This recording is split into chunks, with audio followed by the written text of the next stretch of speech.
Hello, welcome to our bookshelf, and today I'll be sharing with you the books that I hauled in the month of October. I hauled 8 books this month, which is pretty good I thought, and yeah, let's just jump on in. So the first book that I hauled is the only book in this haul that I didn't get at Goodwill.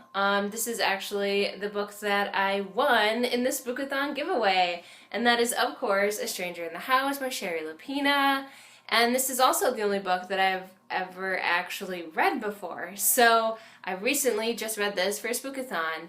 And you can check out my Spookathon vlog if you want to know like my initial reactions, but they were good. I did enjoy this book, the first time around, and this is something I can talk about more in a future video where I reviewed this, but I feel like after you read this book and you give it some time and you look back on it, there's some things that don't necessarily hold up as much when you try to scrutinize the story in the book, like when you're looking back on it. So I'm not sure how good of a book this is to reread, but on the first go around it was very enjoyable, very engaging. So it'll be interesting to try to see how I'm going to rate this. I haven't fully decided as of yet, but either way, that's for a whole different video. But yeah, I'm just super happy to have won the giveaway regardless, and now I have a memento from my first Spookathon, which is really exciting. Okay, so like I mentioned before, the rest of these are books that I specifically picked out at Goodwill. Now, a lot of these, I hadn't necessarily heard of them before, but I found their synopsis to be interesting, so you can see if you think the same thing. So, the first one is Sarah's Key. And this is a book that I normally wouldn't pick up because it is historical fiction and that's not exactly my genre of choice, but I feel like the older I get, the more I'm interested in real events and real life and things like that, and obviously it's still fiction, but it has its roots in history, in real history. So I was a little surprised and I kind of battled with myself if I should get it or not, but ultimately I decided that I should push myself a little bit, go outside my comfort zone a little bit, and read it. So from my understanding, it takes place during World War II in Paris. I don't think the whole book is set there. I think most of the book is actually set 60 years later. There's this American journalist, I believe, who's investigating, I guess you would call her a main character, her family, and what the events that happened back in 1942. I'm assuming something big happens. I'm not exactly sure what. I'm assuming again that the past is kind of coming to haunt her in a sense, and she has to kind of grapple with what happened back then in her current life 60 years later. Either way, it just sounded interesting the way it was written in the synopsis. So I'm very curious, very intrigued. I also really like this cover. It's pretty straightforward and simple, but it kind of grabbed my attention and it made me really rethink whether I wanted this book or not. So I'm intrigued, and I'm glad to have found this. Okay, so this next one, I've never heard of it, didn't know anything about it, but it sounds really interesting to me. Again, you can be the judge if it's interesting to you or not, but it's called The Slab. And first off, if you look at this cover, you'll see that it was turned into a mini-series of some kind, which I have never heard of, which doesn't say a whole lot because I don't really watch TV, but I'm just intrigued. So it's an international bestseller, so I'm assuming that the author is not from America, and that in and of itself is really exciting for me because I want to read more diversely, and so not just the same genres, not the same kinds of authors, things like that. So that kind of is exciting, but also just the premise is really interesting to me. So I think it's a neighborhood barbecue, and someone slaps another couple's child, and that's kind of the inciting incident of this story, and I'm assuming everything else follows from that. And I'm really curious to see what this story is really about. Obviously it's about this slap and this incident that happened, but there's so much more that can be said based on this one incident.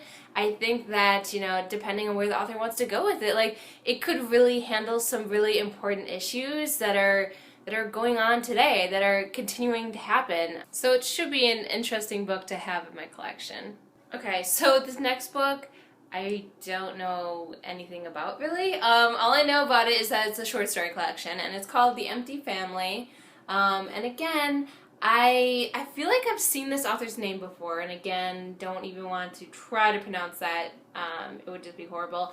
Um, but again, I want to read authors that I've never read before, and I feel like I've heard good things about this author, unless I'm thinking of someone else. But either way, I also want to read more short story collections, so this is kind of a two for one deal. So I'm excited, and I think also that's like the good thing about Goodwill is that you can just pick up things, and it doesn't really matter because it's only $1. Like if it turns out not to be good, then I only wasted $1. So like, okay, that's fine. So yeah, it's a short story collection, and I also kind of really dig this cover. I mean, it's very simple, but I like it. Okay, moving right along. This next book is called Divergent Suicides, which I've heard of before. I'm aware that it was turned into a movie. I haven't seen the movie, haven't read the book, but it's kind of been turned into this like classic story. I mean, I don't know if it's a good story per se, but I've heard a lot of things about it in passing, but I'm not exactly sure what this book itself is about.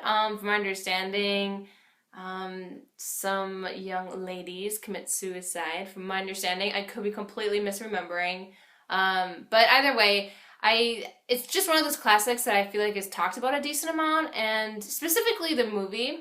So I'll be really curious to watch that at some point. But I wanted to pick up the book, and I never really had the opportunity to read it before. So I'm curious, I'm intrigued, but I'm also kind of cautious because, you know, like this is a really important topic, and I just worry that it's not going to be handled, you know, in the right way, because it tends to not be. You know, sad to say, like suicide isn't exactly something that's normally done in the best way possible. So it'll be interesting. It'll be interesting to say the least. And also this cover is kind of weird to me. Like you probably can't see it, but like there's actually like some nudity going on. Like it's really hard to see, but yeah, it's just a really weird scene, and it's like a real picture, and it's kind of disturbing. It almost looks like you're just like spying on them, and I'm like, I hope that's not the case. I hope they all signed up for this, but it's just a weird cover to have on a book, just in general.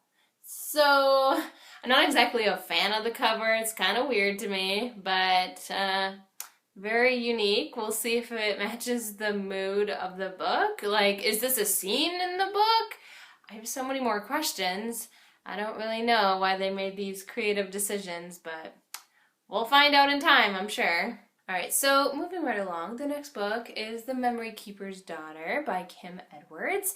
And I have seen this cover before, but I don't know if I've ever heard the book explained to me before. So like when I saw it again, I was intrigued, so I looked at it, and yeah, when I read the synopsis, I was like, I definitely have never heard that before. So from my understanding, I've never heard what it was actually about, but it sounds really interesting, so obviously I got it. So basically, I think this takes place somewhat in the past, at least the initial incident, but there's this physician or doctor. He ends up delivering his twin babies. His wife is going into labor and all that, and he's, you know, doing his job, right? So the first twin comes out, no issues, everything's fine, great. The second one is born, and the doctor slash father immediately realizes that his daughter, I believe, has Down syndrome, and he makes this split-second decision to have the baby be sent off to an institution. I think he gives the baby to his nurse to be sent to an institution.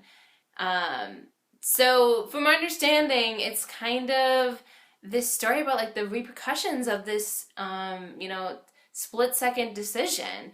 And it, like to me already, like it just sounds so tragic. Like if I was that girl and I, you know, when I found this all out and I realized that like, oh, my father didn't even want me. You know, I wasn't good enough for my father to keep around. So gosh, it sounds like a really interesting story, and it's going to hit on some, you know, controversial issues, but I think that they're important issues to bring up and to talk about and to be honest about, because we're human, right? And we make mistakes. And I'll be curious to see if the doctor eventually realizes that it was a mistake. Well, I don't know, but it'll be interesting to see how this author deals with this topic. But I am very excited. I think it's a really interesting story. All right, so the next book that I hauled is actually the second book in the Artemis Fowl series, which is The Arctic Incident by Ian Colfer. I've read the first Artemis Fowl book, which I own, but in paperback, so now I have a hardcover, which doesn't match, but honestly, I don't think it matters. Like, I'm trying not to be too overly picky about these things, like, whatever. I mean, I'm getting it secondhand, both of them were. So, you don't always have, a choice in the matter. So I'm excited to have it in my collection. I haven't actually read it before, but I remember really enjoying the first one. I'm going to have to reread it and then hopefully continue on in the series. But right now I only have this first and second, so I might have to wait until I get more because I might be really intrigued. I really like Ian Colfer as an author. I read another book of his that isn't part of the Artemis Fowl series that I also really enjoyed. But yeah, so Artemis Fowl, it's pretty standard. It's just one of those like books from my childhood. I know a lot of people read them when I was a kid, but I sadly only read the first one. And I'm not really sure why exactly, it just never happened. But I'm excited to fix that at some point, so. Alright, so my last book that I hauled, I honestly don't know anything about the book itself. I literally only got it because of the author. I've heard a lot of good things, and I've never read any of her books before, and I wanted to change that. So the last book is called The 100 Secret Senses by Amy Tan. I've heard great things about her, and like I said, I want to read more diversely and to read authors I've never read before, especially authors that have been highly praised. So I was just really excited, like, I need to just do this. Break out of my comfort zone a little bit and read something different. So this was a great opportunity to get a book that I normally probably wouldn't pick up. So I'm glad to say that I can add this to my collection. Alright, so that is my October book haul. Not exactly terrifying or scary in any way, but it was a haul that I got in October. So I will leave you with that, and I just want to, as always, thank you for watching this video, and until next time.